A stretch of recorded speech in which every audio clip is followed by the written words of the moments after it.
ഇന്നത്തെ റിവ്യൂലോട്ട് എല്ലാവർക്കും സ്വാഗതം. അങ്ങനെ നീലിമ വീണ്ടും വരുന്നുണ്ട്. നീലിമ തനിച്ചല്ല, ശ്രുതിയുടെ കുഞ്ഞുമായിട്ടാണ് നീലിമ വരുന്നത്. ആ രഹസ്യം നീലിമ എല്ലാവരോടുമായിട്ട് പറയുന്നുണ്ട്.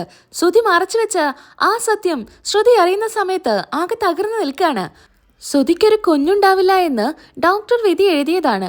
അതുകൊണ്ട് തന്നെ ചന്ദ്ര ശ്രുതിയോട് കാര്യങ്ങളെല്ലാം പറയുന്നുണ്ട്. ശ്രുതിക്ക് അങ്ങനെ ഒരു പ്രശ്നങ്ങളൊന്നുമില്ല. നീ വല്ല ഹോസ്പിറ്റലിലും കൊണ്ടുപോയി അതോ ഇതൊക്കെ ഡോക്ടർ പറഞ്ഞ് അവനെ വെറുതെ ടെൻഷൻ എടുപ്പിക്കണ്ട. മുൻപ് നീ ഈ കാര്യം പറഞ്ഞപ്പോ അവൻ നിന്റെ അടുത്ത് പറഞ്ഞതല്ലേ അവൻ ഹോസ്പിറ്റലിലോട്ടൊന്നും വരില്ല എന്ന്. പിന്നെ നീ എന്തിനാ അവനെ കൊണ്ട് ഹോസ്പിറ്റലിലോട്ട് പോയത്? നിനക്ക് വല്ല പ്രശ്നം കാണും. അത് നീ എന്റെ മോന്റെ തലയിൽ കെട്ടിവെക്കണ്ട. രേവതി ഗർഭിണിയായതോടുകൂടി ചന്ദ്രയുടെ സ്വഭാവത്തില് വലിയ മാറ്റാണ് വന്നതെന്ന് ശ്രുതിക്കറിയാം. എന്നാ എതിർത്ത് സംസാരിക്കാനൊന്നും ശ്രുതി നിൽക്കുന്നില്ല. ശ്രുതി പറയുന്നുണ്ട്, ആന്റി ടെസ്റ്റ് റിപ്പോർട്ട് കള്ളം പറയില്ലല്ലോ. എന്താ ആന്റി ഇങ്ങനെയൊക്കെ സംസാരിക്കുന്നത്? പിന്നെ ഞാൻ എങ്ങനെ സംസാരിക്കാനാ? അവന്റെ കാര്യം നിനക്ക് അറിയുന്നതല്ലേ. ചെറിയൊരു കാര്യം കിട്ടിയാൽ മതി, അവൻ പിന്നെ അത് ടെൻഷൻ അടിച്ചുകൊണ്ടേയിരിക്കും. അവൻ കണ്ടിലിരിക്കുന്നത്. നീ എന്തിനാ ഇങ്ങനെ ഓരോന്നൊക്കെ ചെയ്യാൻ നിൽക്കുന്നേ? ആന്റി ഞാനൊരു തെറ്റും ചെയ്തിട്ടില്ല. ഞങ്ങൾ ഡോക്ടറെ അടുത്ത് ചെക്കപ്പിനായിട്ട് പോയതാ. അപ്പൊ ഡോക്ടർ പറഞ്ഞതല്ലേ ഉള്ളൂ. നീ എന്തായാലും ഇനി സുധിയെ കൊണ്ട് ഹോസ്പിറ്റലിലോട്ട് പോകണ്ട. അവനൊരു കുഴപ്പമില്ല. നിനക്കിനി ഡോക്ടറെ കാണണമെങ്കിൽ നീ തനി അങ്ങ് പോയാൽ മതി. എന്റെ മോനെ കൊണ്ട് പോകണ്ട. ഇതും പറഞ്ഞുകൊണ്ട് ചന്ദ്ര അങ്ങ് പോവാണ്. നീലിമ എങ്ങനെ സുധിയുടെ കുഞ്ഞാണ് എന്ന് പറയാനായിട്ട് വീട്ടിലോട്ട് വരാൻ ഒരുങ്ങാണ്. ഈ സമയത്ത് വണ്ടി വിളിക്കുന്നത് സച്ചിയുടെ വണ്ടിയായിരിക്കും.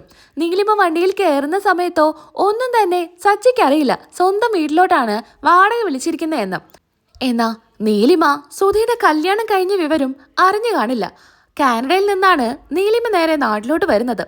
സച്ചി ചോദിക്കുന്നുണ്ട്, എങ്ങോട്ടാ പോണ്ടേ? നിങ്ങളൊന്നും പറഞ്ഞില്ലല്ലോ. ഞാൻ വഴി പറഞ്ഞു തരാം, അങ്ങനെ പോയാൽ മതിയെന്ന് നീലിമ പറയാണ്. അങ്ങനെ വഴി പറഞ്ഞ് ലാസ്റ്റ് എത്തുന്നത് സച്ചിയുടെ വീട്ടിലോട്ടായിരിക്കും.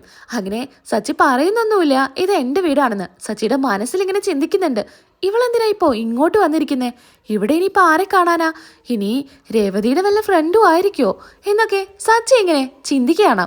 എന്നാ സുധി ആകെ ടെൻഷനിലിരിക്കുകയാണല്ലോ. ഇനി കുഞ്ഞുണ്ടാവില്ല എന്ന് ഡോക്ടർ പറഞ്ഞു എന്ന് കരുതിയിട്ട് ഈ സമയത്ത് കോണിംഗ് ബെൽ അടിക്കുമ്പോൾ സുധി തന്നെയാണ് ഡോറ് തുറക്കാനായിട്ട് പോകുന്നത്. കൂട്ടത്തില് ശ്രുതിയും ചന്ദ്രയും രേവതിയും രവിയും എല്ലാവരും വരുന്നുണ്ട്. അങ്ങനെ പെട്ടെന്ന് നീലിമയെ കാണുമ്പോൾ ഒരു ഷോക്കിൽ നിൽക്കുകയാണ് സുധി. നീലിമ അതുപോലെ തന്നെ സുധിയെ തന്നെ നോക്കുന്നുണ്ട്. ചന്ദ്ര നീലിമയോട് ചോദിക്കുന്നുണ്ട്, എന്താ എന്തിനാ വന്നേ? ആരെങ്കിലും കാണാനാണോ എന്നൊക്കെ. എന്നാ സച്ചിയും കയറി വരികയാണ്. ഓഹോ നീ കൊണ്ടുവന്നതാണോ? നിന്റെ ആരെങ്കിലും ആണോ ഇവള്? രേവതിയാണെങ്കില് സച്ചിയെ നോക്കുന്നുണ്ട്. ഹേയ് എന്റെ ആരും അല്ല, എന്റെ വണ്ടി വിളിച്ച് വന്നതാ. ആരാണെന്ന് അറിയാനാ ഞാനും ഇങ്ങോട്ട് വന്നത്. അപ്പൊ നിന്റെ ആരും അല്ലേ? എന്താ ഈ കുട്ടി മിണ്ടാ നിൽക്കുന്നേ? നീ ആരാ? എന്തിനാ നീ ഇങ്ങോട്ട് വന്നേ? എന്താ സുധി നീ എന്താ ഒന്നും മിണ്ടാ നിൽക്കുന്നേ? നിനക്കറിയോ ഇവളെ? ഞാൻ പറയാം സുധി, നിനക്കെന്നെ അറിയില്ലേ? ഞാൻ നീലിമ. നീലിമ എന്ന് നിങ്ങൾ കേട്ട് കാണും, പക്ഷേ നിങ്ങളാരും എന്നെ കണ്ടിട്ടില്ല. സുധി എൻ്റെ കൂടെയാ കുറച്ചു നാളുണ്ടായിരുന്നത്. ഞങ്ങൾ ലിവിങ് ടുഗദറിലായിരുന്നു. അതറിയില്ല എല്ലാവർക്കും. അപ്പൊ എല്ലാവരും അങ്ങ് ഞെട്ടുന്നുണ്ട്. ശ്രുതിയാണെങ്കില് ശ്രുതിയെ നോക്കാണ്. അങ്ങനെ ശ്രുതി തല താഴ്ത്തി നിൽക്കുമ്പോൾ ശ്രുതിക്ക് എന്തോ സംശയം തോന്നുകയാണ്. നീ എന്തിനാ ഇപ്പൊ ഇങ്ങോട്ട് വന്നേ? ഞങ്ങളുടെ കല്യാണം കഴിഞ്ഞ കാര്യം നിനക്കറിയില്ലേ? നിങ്ങളുടെ കല്യാണം കഴിയാനോ? അപ്പൊ ശ്രുതി നീ വേറെ കല്യാണം കഴിച്ചു അല്ലേ? എന്നാ സച്ചി ദേഷ്യത്തോടു കൂടി അവളടുത്ത് ചോദിക്കുന്നുണ്ട്, അപ്പൊ നീയാണ് എൻ്റെ അച്ഛൻ്റെ 50 ലക്ഷം രൂപ കൊണ്ട് പോയത് അല്ലേ? ആ 50 ലക്ഷത്തിന്റെ കഥ ഞാൻ പിന്നെ പറയാം. ആദ്യം ഞാനിപ്പോ വന്നത് എന്തിനാണെന്ന് നിങ്ങളടുത്ത് പറയാം.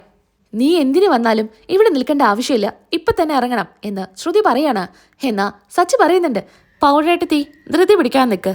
എന്തിനാ വന്നേന്ന് അറിയണ്ടേ? പറ, നീലിമ എന്തിനാ ഇപ്പൊ ഇങ്ങോട്ട് വന്നേ?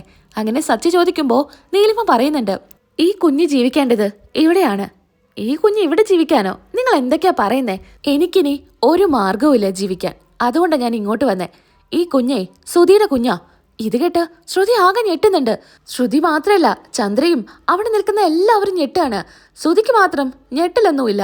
അപ്പൊ തന്നെ ശ്രുതിക്ക് എന്തോ സംശയം തോന്നുകയാണ്. സുധിയുടെ കുഞ്ഞോ? നീ എന്താ പറയുന്നേ? ഇറങ്ങിപ്പോടി, സുധിയുടെ കുഞ്ഞൊന്നല്ലാന്ന് ചന്ദ്ര പറയാണ്. സുധിയുടെ കുഞ്ഞല്ല എന്ന് അത് സുധി പറയട്ടെ. ഞങ്ങൾ കുറച്ചു നാള് ലിവിങ് ടുഗദറിലായിരുന്നു. അവനോട് ചോദിക്ക്, അവന്റെ കുഞ്ഞല്ലേ ഇത് എന്ന്. ഞങ്ങൾ ഒരുമിച്ച് ജീവിക്കാൻ തുടങ്ങിയിട്ട് കുറച്ച് നാളൊന്നുമല്ല, 1 വർഷത്തോളം ഞങ്ങൾ ഒരുമിച്ച് ജീവിച്ചതാ. ഭാര്യ ഭർത്താക്കന്മാരെ പോലെ. അറിയുന്നതല്ലേ എല്ലാവർക്കും. എല്ലാം അറിഞ്ഞു വെച്ചിട്ട് തന്നെയല്ലേ നീയും അവനെ കല്യാണം കഴിച്ചത്. നിന്റെ അടുത്ത് എല്ലാ കാര്യങ്ങളും അവൻ പറഞ്ഞു കാണുമല്ലോ. എന്നാ ശ്രുതി സുധീരുടെ അടുത്തോട്ട് ചെല്ലുന്നുണ്ട്. സുധി, നീ എന്താ ഒന്നും പറയാത്തെ? നീ അവളുടെ അടുത്ത് പറ, ഇറങ്ങി പോവാൻ വേണ്ടി പറ. നിന്റെ കുഞ്ഞല്ലെന്ന് പറ സുധി. എന്നാ സുധി ഒന്നും സംസാരിക്കുന്നില്ല. ശ്രുതിക്കാണെങ്കിൽ സംശയം കൂടി കൂടി വരികയാണ്. സുധി, നീ പറ സുധി, നീ എന്താ ഇങ്ങനെ ഒന്നും മിണ്ടാ നിൽക്കുന്നേ? അവളുടെ അടുത്ത് പറ, നിന്റെ കുഞ്ഞല്ലെന്ന് പറ സുധി എന്ന് കരഞ്ഞ് ശ്രുതി പറയാണ്. എന്നാ സുധി ഒന്നും പറയുന്നില്ല. ഇവനൊന്നും പറയില്ല. ഇവനറിയാം ഇവന്റെ കുഞ്ഞാണെന്ന്. ഇത്രയും നാളും ഞാൻ ഇതെല്ലാം മറച്ചു വെച്ചത് ഇവനുമായിട്ട് എനിക്ക് ജീവിക്കണ്ടെന്ന് കരുതിയിട്ട് തന്നെയാ. പിന്നെ ഇപ്പൊ ഞാൻ വന്നത്. ഇങ്ങനെ എനിക്ക് കുഞ്ഞുമായിട്ട് തനിയെ താമസിക്കാൻ പറ്റില്ല. അതുകൊണ്ടാ നിങ്ങളെടുത്തോട്ട് ഞാൻ വന്നത്. ഇനി ഞാൻ ജീവിക്കാൻ പോകുന്നത് ഈ വീട്ടിലാ. ഈ വീട്ടില് ഈ കുഞ്ഞുമായിട്ട് സുധിയുടെ ഭാര്യയായിട്ട് തന്നെ ഞാൻ ജീവിക്കും. സുധി എന്നാ എന്നോട് ഇവിടുന്ന് ഇറങ്ങിപ്പോവാൻ പറയുന്നേ, അന്ന് ഞാൻ ഇവിടുന്ന് ഇറങ്ങിപ്പോവും. ഇതും പറഞ്ഞുകൊണ്ട് കുഞ്ഞിനെയും പിടിച്ച് നമ്മുടെ നീലിമ ഉള്ളിലോട്ട് കയറുകയാണ്. സുധിയാണെങ്കിൽ മറുത്തൊന്നും പറയാൻ നിൽക്കുന്നുണ്ട്. സുധി മിണ്ടാതിരിക്കും തോറും എല്ലാവർക്കും സംശയം കൂടി വരികയാണ്. സുധിയുടെ ഭാഗത്തു നിന്ന് ഒരു പ്രതികരണം ഇല്ലാത്തതുകൊണ്ട് തന്നെ ആരും അവളോട് ഉള്ളിലോട്ട് കയറണ്ട എന്നോ കൂടുതലായിട്ട് ഒന്നും ചോദിക്കാൻ നിൽക്കുന്നില്ല. എന്നാ ശ്രുതിക്ക് സങ്കടം സഹിക്കാനാവാതെ പൊട്ടിക്കരയുന്നുണ്ട്. ചന്ദ്ര ആയാലും ശ്രുതിയെ സമാധാനിപ്പിക്കാനൊന്നും ചെല്ലുന്നില്ല. എന്നാ രേവതി ശ്രുതിയുടെ അടുത്ത് ചെന്ന് പറയുന്നുണ്ട്, നീ കരയാതിരിക്കെ, എന്തിനാ ശ്രുതി കരയുന്നേ? നീ ഇങ്ങ് വായെന്നും പറഞ്ഞ് രേവതി പിടിച്ച് ഉള്ളിലോട്ട് കൊണ്ടുപോവാണ്. സച്ചിക്ക് എന്തൊക്കെയോ സംശയങ്ങൾ തോന്നുന്നുണ്ട്. ശ്രുതിയുടെ ഭാഗത്ത് തെറ്റുണ്ടോ ഇല്ലയോ എന്നല്ല, ഇവളൊരു കള്ളിയാണെന്ന് നമ്മുടെ സച്ചിക്ക് തോന്നുകയാണ്. സുധി അങ്ങനെ നീലിമയുടെ അടുത്തോട്ട് ചെല്ലുന്നുണ്ട്. സുധി ചോദിക്കുന്നുണ്ട് നീലിമയോട്, നീ എന്ത് കരുതിയിട്ടാ എൻ്റെ കുഞ്ഞാണെന്ന് പറഞ്ഞേ? ആ സമയത്ത് ഞാൻ മിണ്ടാ നിന്നത് എനിക്ക് എൻ്റെ ഭാഗത്ത് തെറ്റുണ്ടെന്ന് അറിഞ്ഞ കാരണാ. ഇനി അഥവാ സംഭവിച്ചോന്ന് എനിക്ക് അറിയില്ലല്ലോ, അതുകൊണ്ട് മാത്രം ഞാൻ മിണ്ടാ നിന്നത്. എൻ്റെ കുഞ്ഞാണെന്നോ? നീ ഒരിക്കൽ പോലും നീ ഗർഭിണിയാണെന്ന് എൻ്റെ അടുത്ത് പറഞ്ഞിട്ടില്ലല്ലോ. സുധി, എല്ലാം ഞാൻ നിന്റെ അടുത്ത് പറയണമെന്നുണ്ടോ? ഇക്കാര്യം ഞാൻ നിന്റെ അടുത്ത് മറച്ചു വെച്ചത് തന്നെയാ. നീലിമേ, നീ എൻ്റെ ജീവിതം വെച്ച് കളിക്കരുത്. ശരിയാണ്, നമ്മൾ ഒരുമിച്ച് താമസിച്ചിരുന്നു. പക്ഷേ ഇങ്ങനെയൊക്കെ സംഭവിച്ചതെന്ന് നീ എൻ്റെ അടുത്ത് പറഞ്ഞാലല്ലേ അറിയൂ. ഇതെന്റെ കുഞ്ഞാണെന്ന് എനിക്ക് സംശയമുണ്ട്. നിനക്കങ്ങനെ സംശയമുണ്ടെങ്കിൽ ഞാൻ ഈ വീട്ടിലോട്ട് കയറുന്നതിന് മുൻപേ നീ എല്ലാവരോടും പറയേണ്ടതായിരുന്നു ഇതെന്റെ കുഞ്ഞല്ല എന്ന്. അപ്പം നീ എന്താ മിണ്ടാതെന്നെ? നിനക്കറിയാം നമ്മളെ ഭാര്യ ഭർത്താക്കന്മാരെ പോലെ കഴിഞ്ഞ കാര്യം. അതുകൊണ്ടല്ലേ നീയൊന്നും മിണ്ടായിരുന്നേ? അതുകൊണ്ട് തന്നെയാ ഞാൻ പറയുന്നു ഇത് നിന്റെ കുഞ്ഞാണെന്ന്. ഞാൻ പറയുന്നതേ ഈ എല്ലാവരും വിശ്വസിക്കൂ. അത് നീ മറക്കണ്ട. ഇനി നിനക്ക് തെളിയിക്കാൻ വല്ല വഴിയുണ്ടെങ്കിൽ നീ അങ്ങനെ തെളിയിച്ചോ.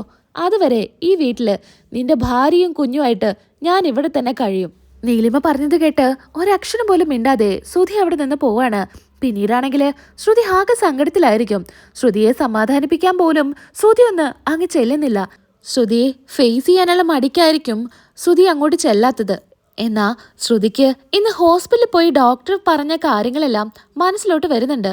ശ്രുതിക്കൊരു കുഞ്ഞുണ്ടാവില്ല എന്ന് ഉറപ്പാണെന്ന് പറഞ്ഞത്. അങ്ങനെയാണെങ്കിൽ ഇത് ശ്രുതിയുടെ കുഞ്ഞാവാനുള്ള ചാൻസ് ഇല്ലല്ലോ എന്ന് ശ്രുതിക്ക് സംശയം തോന്നുകയാണ്. എന്തിനാണ് നീലിമ വന്നേ എന്നൊക്കെ നമുക്ക് നാളത്തെ എപ്പിസോഡിൽ അറിയാം.